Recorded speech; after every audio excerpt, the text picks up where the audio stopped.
Thank you, Deputy Speaker. I rise in support of this bill. This bill will amend the Paid Parental Leave Act 2010 to introduce measures to make paid parental leave more flexible.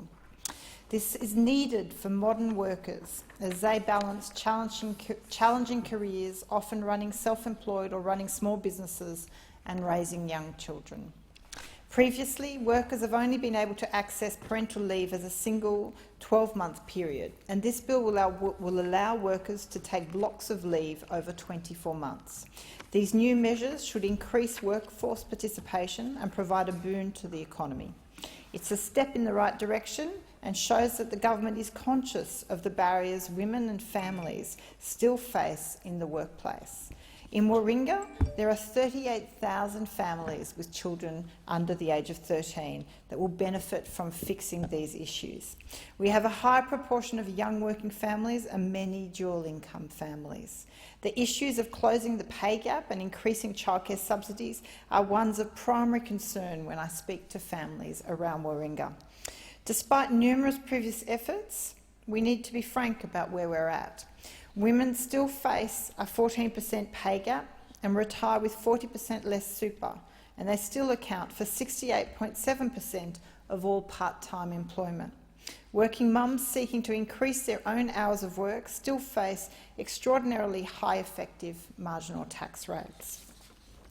To rectify this, we need to increase paid parental leave. The government should consider increasing paid parental leave, not just the flexibility of the leave.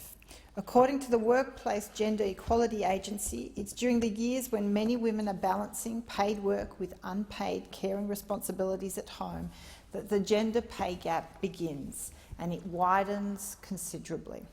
By increasing the paid parental leave scheme, we can increase female workforce participation and decrease the pay gap. Australians are currently able to access up to 20 weeks parental leave. Now, this is below the recommended amount, as suggested by the World Health Organization, of 26 weeks, and it is well below OECD average of 55 weeks. A 2013 global study found that increasing the duration of leave not only increased female workplace participation, but it also increased female working hours. Now, both would be huge boons to the Australian economy, and they would go to the heart of two major issues: saving for super and moving women away from part-time to full-time work.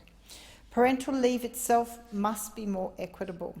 One of the big problems is, of course, that 99.74% of parental leave is taken by women. We need policies that support men who want to take time and take care of their children. We should look to examples in other countries like Iceland and Canada. In Iceland, the male parental leave participation rate is at 45%. Since Iceland introduced its 9 months of parental leave with 3 months dedicated to fathers, their parental leave participation has increased by 50%. That's opposed to the 2 weeks of leave that Australian fathers are granted under current policy. It's simply not enough.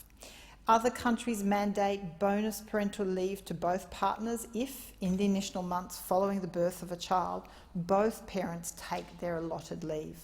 This has had demonstrable and positive benefits on measures of family cohesion and well-being, and in countries like Canada has significantly increased male parental leave participation rates.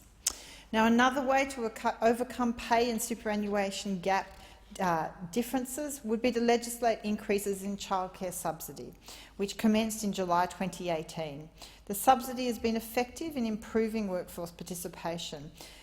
It is the main way in which the government assists families with childcare costs. Childcare subsidies work by overcoming the strong disincentives built into the system that penalise women who increase their participation in the workforce.